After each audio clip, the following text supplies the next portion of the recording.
sighing, tell it to Jesus alone. Tell it to Jesus, tell it to Jesus. He is a friend that's well known. You know other such a friend or brother. Tell it to Jesus alone. Mag-ampok kita, amahan nga.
Karon atong andamon atong mga kaugalingon sa pagpaminaw diha sa pulong sa Ginoo nga pagadalon ni Pastor Daryl G. Fabricante, usa sa pastor sa Lugait Bacos. Sa inyong pag-ani dire, naghatag gid mo pagdasig pusog sa ilaan na maluya, no? Nakahimtang karon. So salamat sa mga pagkaparentihan sa tanan nga mga kaliwat na naa karon. Salamat kay gamit mo sa Ginoo sa paghupay ngadto kanila. Niini nga gagabion, gusto ko nga dili lang ko magdugay kay mulit sa pasagta, no? So gusto ko ipaabot kaninyo sa Biblia, no? Tuyo na ako nipod, salamat sa Ginoo nga wala ko kadala. Pero naamoy mga Bible sa inyong balay. Naamoy mga Biblia sa inyong balay. Pag uli dito sa inyong balay, palihog, basahon na to unsa akong gisulti dire kay makita niyo na dito sa inyong Biblia. Sa libro sa Ecclesiastes chapter 7, verse 1 and 2. Kabalo mo, ang verse 1 nagsulti, a good name is better than a precious ointment, ayok masabtan tana. Ang verse 2, mas maayo pa ang pag-adto sa balay sa namatyan kaysa pag-adto sa fiesta. Nag-ampok ta. Heavenly Father, Father God, tonight, we come to you, O God, in your presence, and we humble ourselves, O God. Bless these people, Ginoo, as they listen to your word. I pray that every one of them, every one of us, Lord, in every simple way, we will understand, Father God, sa imo nga pulong karon nga gabi. We are nothing apart from you. That's why, Lord, we entrust to you their lives. Kay wala ni mahimo Ginoo busa. Kay ikaw lang yun ang amo nga saligan sa tanan. Time will come, every one of us, mga matay sa. That's why, samtang buhi pa mi, among hatagag panahon, ang pagpaminaw sa imong pulong Ginoo. Laykon ka, bless ang mata usa. I pray all these things in Jesus' name. Amen. Now, panahin ko sa pagpasabot, ang mga ayo nga pangalan, mas bililhon pa kaysa mahalon nga pahumot. Ang buot pasabot mga kahigalaan, nga paminaw sa pulong sa Dios, maayo ang dungog, mas nindot pa, nga naatay maayong dungog, kaysa atong mga kabtangan. In other words, mas maayo pa ang maayo nga pangalan, kaysa mga tao nga dato kaayo, naiigo nga bahandi, pero ang ulo putol na. In other words, mas maayo jud, maayo ang atong testimony kaysa bahandi nga naata, unya pagkamatay nato dili nato na madala. Dili dautan nga dunay daghang bahandi, dili dautan nga naata daghang nakapod sa kinabuhi. Maayo ka na, apan mas labing maayo. Gawas nga naatay nakapod nga nindot nga kahimtang sa kinabuhi, labaw sa tanan ang ato pagyong pangalan. Maayo nga testimonyo kanang mamatay ta nga daghang maghilak, dili tungod kay salbahista nalipay sila kay namatay na gid ang dautan, kundi na mahilak silang tanan tungod kay dili malimta nila ang kaayo sa ato nga kinabuhi, nga samtang buhi pa ta ato nga nahatagan o pagtagad ng ubang mga tao, di ba? That's why importante na ang maayong dungog kaysa mga bahandi nga naata, unya wala na tay ayo atong pangalan kay nadaot na. Di ba? Muna nga importante jud ato gyud buhaton kung unsay tama. Kaya ang mga tao mamatay, muhilak sila dili tungod kay manablahay ta, wala tang nibayad sa utang. Apan hilak sila tungod kay nindot kaayo ang atong gipaabot kanila, maayo gyud ta nga pagkaamigo o pagkaamiga. Muna pinaka-importante ikaduha, ingon siya mas maayo pa ang pag-adto sa balay nga namatyan kaysa moadto sa fiesta. Tungod kay panahon sa fiesta, lipay-lipay ta, katakatawa na ta, usahay di ta makarealize kung unsa kamubo ang kinabuhi. Pero kung moadto kag namatyan, makahinuklog ka sa imong kaugalingon, moingon ka, agay day ko magtarong kay anytime mamatay man day ko. Usay makapanukto ka, sayang ka sa kinabuhi, oy bata pa. Usay musulti pa kita, nganong nag-drive man siya. Anong niya ito masasapikas linya? Kung bandagan kayo mga sulti-sulti.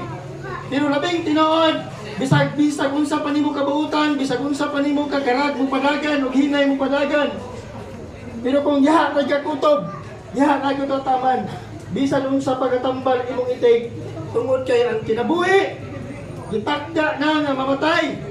O munay kamaturan sa matag usa. That's why, mas maayo dyan po mag-amping, apan, tusbuna ko, bisan sa una itong amping, ipantanan, mga matay gihapon. Ang kinabuhi sa usa ka tao, kinanglan kita masayo itong ahata padulong. Tungod kay ang kinabuhi, wala na sa nagsakay rata sa usa ka bus. Ang kinabuhi, wala sa biyahe ba? Hinahan ka mga mapil ka sa biyahe, kunya wala ka padulong aha ka madto, wala ka na sayon. Wala ka kabalong kung asa ka madto. Binuang na, di ba? Na kung musakay kag bus, pungutan ko na sa konduktor. Istoryahan man ka, sir, ma'am, aha man ka muna o. Dili man ka motipo, dili man ka musulti nga. Bukod lang. Dagan pa maning bus. Dili ka mo na ay. Pag pungutan ko sa konduktor, maingon jud ka nga, sigurado jud ka kung aha ka mo adto. Kaya imong ticket. Magbayad ka kung aha ka padulong. Dapat sigurado ta kung aha ta madto. Inana sa pangaton kinabuhi. Dapat makasiguro ta kung muahat sa ta muadto kay nganong dapat makasiguro ta kay kitang tanan mga matay ta sa oras nga wala nato.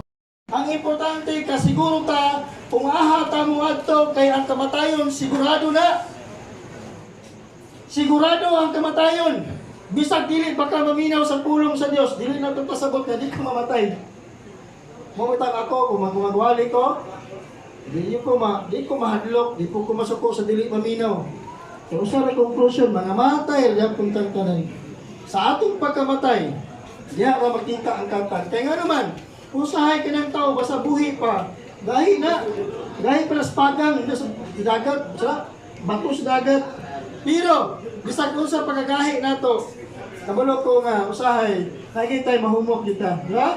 Kaya makarealize man kita, oy, nindot na kay pulong sa Ginoo. Gusto mo na ko, ipahibalo na to. Dapat na makasiguro kay ang kamatayon, sigurado kini.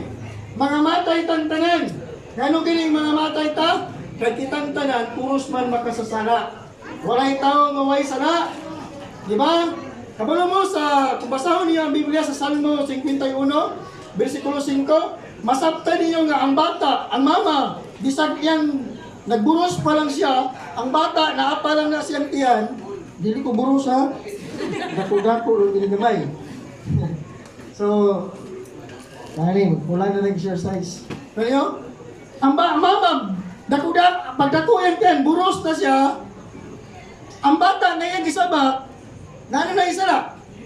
Basahan nyo sa, pag-uli nyo sa inyong Biblia, basahan nyo, Salmo 51, versikulo 5. Ang wala palang ito nahimugso, na ana ito isala. Kabalo mo nga nung nasa isala? Sala ito nga napanunod, di kang kakadan o kang iba. Itawag ko ito, nainihilit nga. Sala, mulang kitang tanan, turos makasasala. Gamay o dakong sala, kitang tanan makasasala. That's why ang tanan mga matay. Maka na to? Ang tanan mga matay, tungod kay ang tanan man, nakalapas man, sa duha sa kabubuton sa Ginoo kung na-inherit nato ang sala nagikan pa kanadan o kay iba mga matay ta matud pa no ayon na kalimtig kitang tanan makasasala ta ug tungod sa sala nga gibuhat sa tawo o sa iyang napanunod nga sala muna ang tao nahilayo sa Dios. Ang hinungdan nganong nalayo ang tao sa Dios tungod sa sala o kining sala dunay bayad. Ang bayad nini kamatayon, pisikal nga kamatayon sa masaksin natin ni RJ nga namatay sa pinaagi sa disgrasya. Tulo naman ka paagi ang tao mamatay. Muna gitawag na itong aso. Usa ng aso? Ang letter A na accident. Mao si RJ namatay sa pinaagi sa accident. Kung dili ka mamatay sa aksidente, mamatay ka sa sickness. Kung dili ka mamatay sa aksidente, mamatay ka sa hiranat, mamatay ka bisag unsa nga klase nga sakit. Kung dili ka mamatay sa aksidente, dili ka mamatay tungod sa sakit, mamatay ka sa pagkatigulang, old age. Diha ra natulo ang tao mamatay.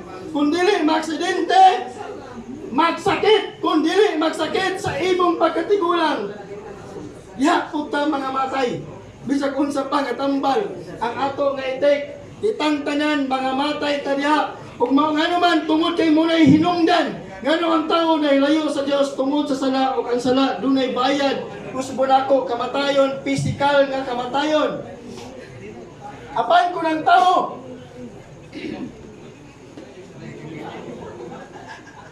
Dili makaduol sa Dios. Gawas na mamatay ang iyang pisikal. Ang Biblia nagsulti sa Roma 6:23 kay ang bayad sa sala kamatayon. Ang kalag muadto dito sa impierno. Kung dili mo motoo, walay problema. Ang importante mawali ang pulong sa Dios. Nga ang tao tungod kay makasala tantanan, ang bayad padulong ngadto sa lingnaw nga kalayo nga mao ang asupre buntag o gabi ang tao makagot ang iyang ipon. Kabalo mo, sultihan ta mo, ang tao once matulag impierno o sa langit na padulong, parehas na dunay eternal life. Parehas na dunay kinabuhi nga way katapusan. Pero kanindot lang kung mudawat ka kang Ginoong Hesus, isip mo personal nga manuluwas na kay eternal life, kauban nimo ang Ginoo dito sa langit. Pero kung dili di mo madawat sa Ginoong Hesus, eternal life pud ngadto sa impyerno. Eternal life padulong ngadto sa impyerno. Uban ang yawa hangtod sa walay katapusan. Once nga tao madto sa impyerno, ako lang mong pahinumduman ng impyerno puro sa gyud entrance. Walay exit. Dili ka makalitawas dito. Munang ako nakanunay ko nagpander kanunay. Ngano ang tao dili ginahunaon parmente. Pag eskwela, 5 pa lang ang edad, di pa eskwela na. Nursery, kinder 1, kinder 2 pa yun. Ni grade 1 na elementary. Padulong sa high school, napay senior high, naabot sa college. Ano man? Para taon mo human, para nindot ang kinabuhi. Tapos muna ko ha, ngano ganing kamot ha, para nindot na kinabuhi. Pero way pulos ang tanan. Kung human sa kamatayon, ang tao padulong sa impyerno. Hago kay kag eskwela, dato kay kag inom sa tugas, sa peruntungan.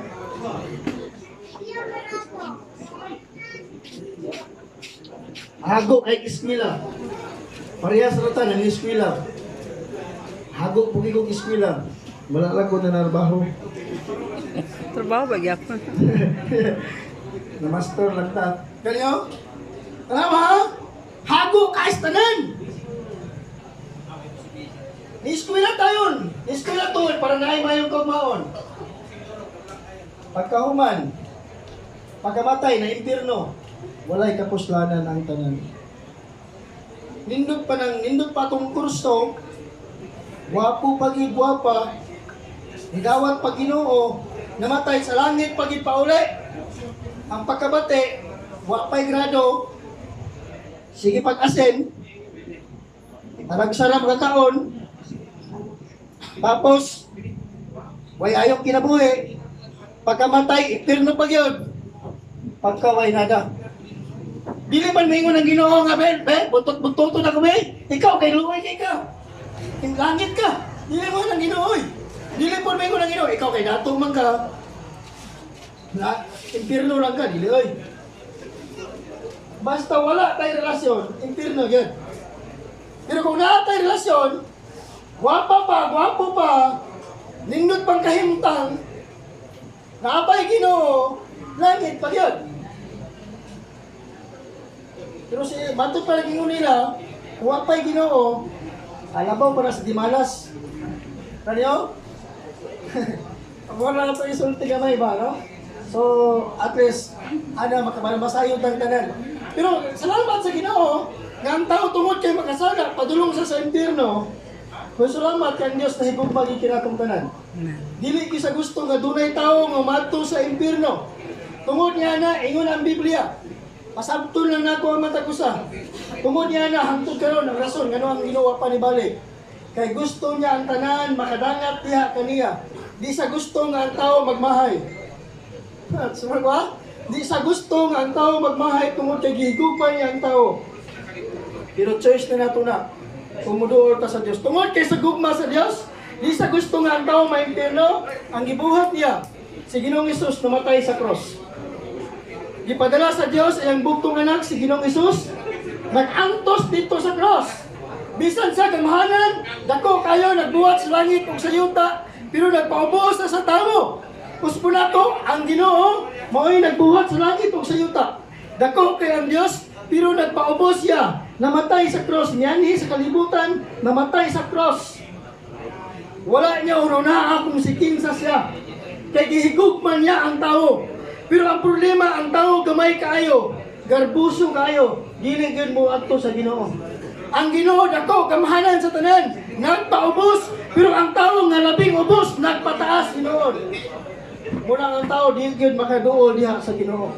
Apan bisan pa niana, gitagaan gyud pud og chance sa Ginoo ang tao. Og nagsulti ang Biblia, nga si bisan kinsa nga mosalig, gumuto kang Ginoong Hesus, siya dili nasilutan. Apan makabaton sa kinabuhing walay katapusan. O kanang kinabuhing walay katapusan, madawat lang na sa tao samtang buhi pa siya. Kaya ang patay dili na kadawat, dili na kadungog.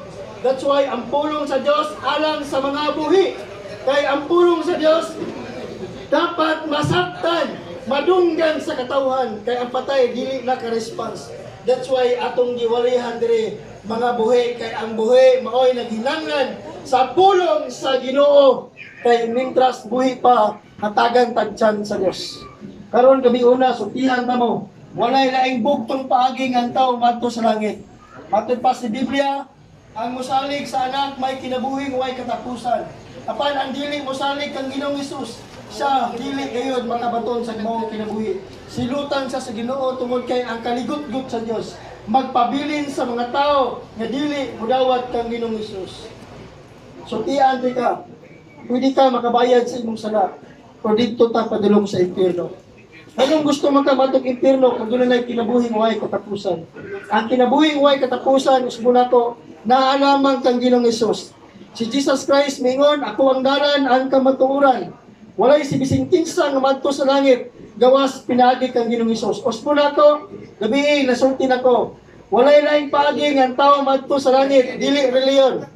Ang reliyon dili gina makaluwa sa imuha. Bisan pag isa ka libo reliyon imong sudlan. So wa kay relasyon sa Ginoo, welcome kay ka sa impyerno. Ang importante na atay relasyon sa Dios. Kung saan makabantog relasyon, way laing paagi. Kaya nanglan ang usa ka tawo maghinusol sa iyang mga sala. Mutuutan na kita makasasala kung ato na pangayuag pasaylo ang atong mga sala. Kung musalig ta nga gibuhat ni Christ sa cross, ibaryan niya itong mga sala, atong tuhuan na kato, iyang gibuhat alang ka nato. Ug kung dawato na to siya, abrihan nato itong kasing-kasing, kung ato siyang pasudlon, ingon ang Biblia, ikaw makabaton sa kinabuhing way katapusan. Kung kanang kinabuhing way katapusan, kinanglan nato dawaton, samtang buhi pa ta. Di ko maglangay, magtapos na ko. Yang yung akong tanan sa pagpanindog. Panindog tang tanan, di ko maglangay, kasakit na kong tutulan. Dugayon na kukuha na diri. O dalion, parehas na. No? Kasi putol na kugat diri. So karon na gabi, nag-ampol po ito gabi. So gusto mo ko ipabot ka ninyo. Seryoso nga din. Wala takbalo kuno sa takwaon sa Dios. Kusultihan ti ka. Sa panahon nga kuhaon ka sa Ginoo, kabalo jud ka na dungog ka sa pulong sa Dios. Pagkamatay nimo, mao ni ang mo judge nimo. Pangutanon ka sa Dios. Habang sa buhi pa ka, maminaw ka siyang pulong. Unsa man ang imong gibuhat. Pero samtang buhi pa, tinuod yun dili ka perfect. That's why naghinanglan ta sa Ginoo. Karon diha sa imong gitindugan, palihog duko sa imong ulo. Iyong sa imong mata. Sayo lang gid kayo ang pag-ato sa langit. Nanginanglan ta paghinusol sa atong mga sala. Mangayo tagpasaylo karon. Sorti ang Dios, Lord, makasala ako Ginoo. Wala ko'y mahimo kung wala ka. Tinuod yun makasala. O ako naghinanglan sa imong pagpasaylo. O sa ako mangayo pasaylo ka nimo. Akong inusulan Ginoo tanan akong nabuhay. Karon ini kagabion. Nasabtan ako. Nabisan sa akong pagkamakasala nahigugma ka kanato. Namatay ka sa cross. Imong gibayaran ako mga sala. Kung ako nagtuo, nakato imong gibuhat. Aron ako makaangkon sa kinabuhing way katapusan. Salamat sa imong gugma kanato. Bisan dili ako agayan, pero imo kong gipakamatyan. Pero ang gibayon na, dili ko magduha-duha. Ipaubos na ko akong kagalingon. Kung ako kang gihangyo, namupuyo sa akong kasintasan. Nadawato rin ko ikaw, isip mahimong Ginoo, manluluwas ug hari sa akong kinabuhi. Salamat sa imong saad nga sa tanang mudawat kanimo, dili na malaglag apan makabaton sa kinabuhing way katapusan. Salamat sa imong promesa. Nagtuo ko nga ikaw ang Diyos nga dili mamatay. Karong gabi una, padayon ako itong yan. Ang akong kaugalingon, diha kanimo. Kung sukad karon, ikaw na magpamuhat sa akong kaugalingon. Ginoo, nag-ampo ko sa mga katawhan. Dili man parehas ang tanang kasing-kasing sa mga tao nagapaminaw. Pero nagtuod ko nga dunay kasing-kasing ng mga tao nga nagtuod yun. Diha kanimo. Tinuod yun nga mudawat diha kanimo. Ako pag-ampo sa mga tao nga nakadungog sa imong pulong. Dili ka to mahimong sayang. Panila ka tong ikinabuhi, Ginoo sa ilang kinabuhi. Ako nag-ampo ugad. Na iya ma-realize na mong tanan. Na dili na mo usikan ang among panahon. Kasi hindi ka dako nga oportunidad alam ka na mo. Nga samtang buhi kami. Muduol diha kanimo Diyos. Labos tanan mga lagad kami diha kanimo. Wala mi kabalo kuno sa kurasa kami mamatay. Sama ba kang RJ mamatay sa aksidente? O mamatay kami sa sakit o sa among Panginoon. Lord, ang importante, bisa kayo sa amin mamatay. Ang importante siguro kami mamuli diha sa langit o Diyos. Kaya madugay or mamatay man rin sa'yo, mga matay yun ni Ginoo. Ang importante, makasiguro kami sa among kinabuhi. Lord, I pray, lisan sa kamubo sa among kinabuhi din kalibutan na. Amo ang tagpag-ampo, mahimo kami mapuslanon diha sa mga tubangan Ginoo. Salamat Lord, ang uban diri Ginoo na nagipamati. Ang uban Ginoo na mga sakit-sakit. Ang uban idara na sa kung nag-ampo mi nga among tang ma-realize nga anytime pwede mi nimo kuhaon. Munang seryoso unta kami nga muduol diha kanimo samtang dili pa ulahi ang tanan Ginoo. Salamat sa mga katawhan nga naminaw sa imong pulong karon. I-bless ang mata ko sa. I-bless ang mata ko sa Ginoo. Salamat kay Lord. Among itugyan kanimo ang tanan. Dalaygon ka sa imong pulong.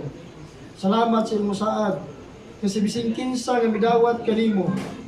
Ang tanan nga misalig ug midawat kanimo. Adunay kinabuhi nga way katapusan. Ug ang iyang pangalan nasulat na sa libro sa kinabuhi. Kung kami mamatay, siguradong muli kami sa langit. Tungod kay naa naman ang pangalan dito sa libro sa kinabuhi Ginoo. Dalaygon ka sa kagabion. Nagpasalamat kami sa pataglawas ni RJ. Nabisan sa katapusang gabi Ingon kami. Daghang salamat nga among mawali ang imong pulong Ginoo. Salamat karon gabi una nga daghan kayo Lord mawali sa imong pulong. Kung pag-ampo nga makatawhan padayon siya pon maminaw. Nga kanising-kasing tawag siya nga mas masabtan pa ginamo ang imong gugma, ang imong kabubuton dinhi sa among kaugalingon. Dalaygon kagad, bless bisan pa ang family. Sa ning tungdan, ikaw maghatag comfort Ginoo. Hangtod bisan sa mga kaliwat. Dalaygon ka sa way katapusan. Kini nga mong pag-ampo kanimo, ya lamang sa pangalan ni Ginoong Hesus. Amen. Mayong gabi.